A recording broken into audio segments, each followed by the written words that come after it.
Welcome back to the channel, everybody. Thank you so much for joining me and allowing me to continue to be your daily advocate. If you're new here or you're not subscribed for any reason, please do me a huge favor and hit the subscribe button. Thank you to all of you who have been watching and following me for so long. It truly means a lot, and I'm glad that I can be this person. Here's a headline that I absolutely love, and it comes from financefeeds.com. Cringe. SEC fails at basic math against Ripple and report on XRP News. Now, the story is on a topic that I already covered, having to do with the Dr. Metz report, which you may recall. It's the report that created by Dr. Metz is an attempt to prove, and I say attempt to prove, that XRP price action results specifically from, or predominantly from Ripple news events and what Ripple's doing within the market, which is a completely bogus argument. I've already torn it to shreds, so I'm not going to rehash a bunch of the same stuff here. But this is too good to not report on here. So they failed at basic math, and so I want to share with you this take. I've also got something from John Deaton. Basically, the question's posed: why the hell is it the case that that the SEC did not prevent Ripple from selling XRP? Hell, why'd they let Jed McHale continue to sell XRP, considering he was one of the 3 people that created it about a decade ago? Why is he allowed to keep selling, but you go after Chris Larson and Brad Garlinghouse? Anyway, plenty to talk about here. But before going any further, I do want to be clear.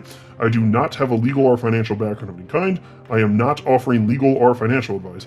And you definitely should not buy or sell anything because of anything I say or write. I'm just an enthusiast who enjoys making YouTube videos about crypto topics, but just as a hobby and just for fun. So in terms of setting the table here, just a few things that I do want to mention. I'm going to be super duper brief on this because I have no intention of just rehashing a video that I already made. But for those of you that may have missed it, it's worth knowing. This Dr. Metz, who created this report, it was created at the request of the SEC. The SEC paid Dr. Metz $600 per hour to create a 100-plus page report to come to this conclusion. How about that? Well, I'll tell you what, if you don't care about XRP or anything, you don't have a stake in it, and the SEC is willing to throw taxpayer dollars at you, hell, why the hell not? Maybe because I don't believe that. I have a really difficult time believing that Dr. Metz believes what he's talking about for reasons I already articulated, which I'm not going to get into in this video any further. But he did also state that without Ripple, the price of XRP would barely have ever gone above 2 cents, which means that it would have been the only cryptocurrency on the entire planet last market cycle to not go on a bull run. There were about 2,000 coins at the time. All of them ran parabolically, and then of course retraced downward. But all of them did, and he's saying without Ripple wouldn't have happened. That's an argument he's actually making. It's completely absurd. Never would have reached almost $4. It would have been about 2 cents. Ridiculous.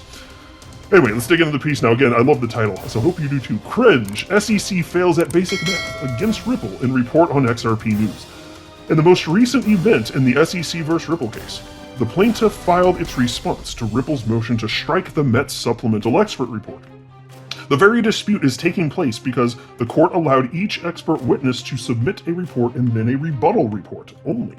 The SEC, however, chose to add a supplemental report, which can be interpreted as a second rebuttal, hence Ripple's motion to strike. And by the way, I'll pause to just note, Attorney Jeremy Hogan spoke on this and he said they called it a supplemental report, but if you look at the content of it, it is a rebuttal report. So they're just trying to play word games here to try and sneak something in, and that's outside of the court rules. The court rules don't allow that, but they just did it anyway because they don't respect the system, the process. XRP holders, probably not even their own damn mamas. I'm willing to bet they don't. And then there's this subheading, SEC's triple fail. I love this headline. So many options for me as a YouTube content creator. Like, what do I even call my video? I'll figure it out. A lot of times I figure out titles after recording. But anyway, we'll see. Or at least sometimes I do. SEC's triple fail. Proper procedure, deadline, and, drumroll please, basic math. The SEC is now arguing that the rules governing motions to exclude expert discovery favor the plaintiff and precluding the supplemental report, a statistical analysis of the economic significance of Ripple's news announcements, would confer an unwarranted advantage on the defendants. In conclusion, the agency believes the opinions by Dr. Metz should not be stricken nor precluded. And here's a quote. "What a poorly written response. It's repetitive, a sign of a weak argument. It wrongly accuses Ripple of failing to follow proper procedure when the failure was the SEC's and, most comically, offers to consent to reopening a deadline the SEC blew." And that came from attorney James Filan, who of course is a card-carrying member of the XRP community. He continues, "It is not only the SEC's inconsistencies in response to Ripple's motion to strike that are coming under fire. The report itself has been found to fail at basic math." Twitter user at the XRP Arsenal pointed out that 97 out of 500 news's price rises account for around 20% of the data. So just pause. That's what was claimed by Dr. Metz. 97 out of 500 news price rises accounted for 20% of the data. And then it continues. "It was observed that 40% of Bitcoin/ETH moves resulted in XRP moves." And then he writes, "Last time I checked, 40% is more than 20%. And so the 20%, that wasn't a number that was crunched in the piece. And so admittedly, I didn't even sit there to think to even try calculating that. But yeah, 97 out of 500, so about 20%. So then you compare that to the Bitcoin/ETH moves, that means that Bitcoin and ETH are bigger players in terms of determining, even by Dr. Metz's own claims, Bitcoin and ETH, bigger decider in terms of the moves of XRP. What in the ever-loving hell, folks? $600 an hour to get this. $600 an hour, 100 plus pages of complete garbage. I bet the taxpayers, if they knew it, they'd just love that, wouldn't they? And then check this out. Here's another quote from him, from the XRP Arsenal on Twitter. He wrote, "In addition, 40% of the 7 years that were analyzed equates to 1,022 days. 10x the amount of days that Dr. Metz states that XRP was subject to positive movement due to Ripple news. These stats just serve to prove XRP is more bound to the wider market than Ripple."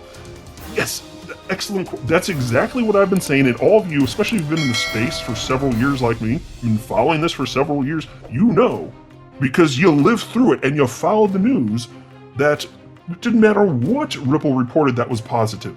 It didn't matter. The price didn't move. I mean, fine, you could find a couple outliers because inevitably, of course, on some days, XRP was going to go up and there happened to be a news announcement, fine. But if you look down to the minute, did it cause XRP moving right then? No. If you look at the day, maybe yes. But even then, that doesn't prove it. If news is going to move something, it moves immediate. Folks, this is the internet. It happens in real time, right? It's completely bogus report. And so I've already torn it to shreds, so I'm not going to do that any further. But it is funny to see this. This is what $600 an hour gets you. What in the ever-loving hell? Just hire a third grader next time. Do better than this. And then there is this from XRP community member Ripple, who wrote, "Block 1, this is moving on to the next topic here. Block 1 was a legit scam and deserved a cease and desist order from the SEC. But again, why did Ripple not get one as well? Attorney John Deaton mentions this many times, and it's just apparent that it was never the intention to uphold the law. It was to kill XRP." I would say this. The end result that the SEC desires might result in that happening, but I would say more broadly, they're happy to kill the whole damn crypto space. They don't care. Whatever, they have different motivating factors. We can't get in their heads. We can only speculate, which I'm happy to do. It's reasonable given how outrageously they've been behaving. I think it's more about personal benefit. They just don't care what the collateral damage is. And it's us as investors that are harming the investors they're sworn to protect. And so John Deaton retweeted that and he wrote, "If SEC truly believed today's XRP is an illegal security, it would have sought a preliminary injunction to stop ongoing sales. Ripple can literally sell XRP to hire as many lawyers as it desires to fight the SEC. Illegal sales of XRP are used to win and allow future illegal sales." Exactly, think about it. So what in the ever-loving hell is the SEC doing? Did they just think it's a battle they couldn't win? And then somebody responded to John, wrote, "Also, didn't Jed McCaleb sell more than $2 billion worth of XRP since the case started?" And John wrote back, he said, "Yes." As I mentioned earlier, he wrote, "Yes, because XRP is not a security. Jed hasn't done anything wrong. He has sold over $1 billion more than the SEC seeks from Ripple since the SEC filed suit. The point is, if the SEC actually believed today's XRP is an illegal security, why wouldn't it protect the public? Exactly. Well, I mean, it's true they don't give a damn about us. That seems like undeniably true. That must be the case. But this is where we're at, folks. So enjoy your day, everybody. I'm always here for you. Leave any comments or questions below, and be sure to subscribe. But thanks, everybody. I really appreciate you. Enjoy your day, and I always have your back. So thanks so much, everybody.